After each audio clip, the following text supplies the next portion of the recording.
防甲流吧，高烧比较高，然后42度，到几度？42。42度。对。今天是11月5号，我们来到河南省人民医院。那最近进入秋冬季节流感也是频发。那很多人也是带着孩子前来就诊，发烧，有点拉肚子，39度多。有流感吗？有3种病毒同时感染了，然后就住院住了几天。一直咳嗽，一咳就咳1、2周。我们现在又来到河南中医药大学第一附属医院的儿科病房，可以看到这个走廊的凳子上也是坐满了正在输液的孩子。我就把6床的液体挂一下。仙儿有，来给他接诊吧，仙儿。王个人来了没？王个人来吧。可以跟他说这边有10点的液体啊。之前病人大概40个左右吧，然后最近我们科病人增到70多个，病房住满了。发烧啥时候开始发烧的？早上4点。对，最高是39度，发烧几次了？高烧有4、5次。那个直接就是写甲流阳性嘛。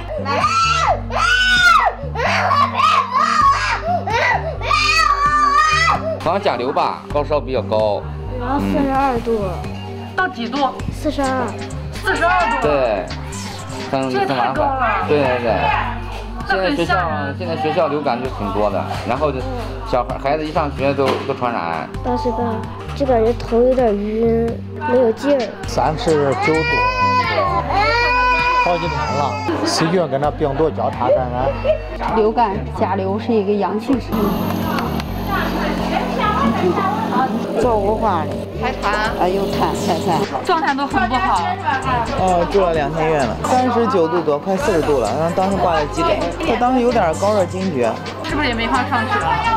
对，要休息1个星期。中国疾病预防控制中心监测发现，近期流感活动上升，甲型 H3N2 毒株占比超90%。那该毒株也并非新型病毒，而是甲型流感的一个亚型。今年主要是甲型流感，就H3N2 型。现在是门诊病人检测率逐渐上升，由原来的30%、40%，现在达到50%左右。就没停，就不停。对，烧了1整夜，他头疼，肌肉疼，头疼，没劲儿。测出来就甲流，我从来没有烧这么高过，一般就是38度多一点，就那种之前就普通感冒嘛。这一次都是39度7左右，39度5以上，挺吓人的。反正2岁1个月，高烧非常危险，39度9，这已经第3天了。反复持续的高热，39、40度，伴有呼吸道症状、咳嗽、嗓子疼，这样全身症状特别明显，伴有全身的肌肉酸痛。乏力，老年人和儿童其实都相对比较重一点，免疫力相对比较差。得完流感之后会不会再得呢？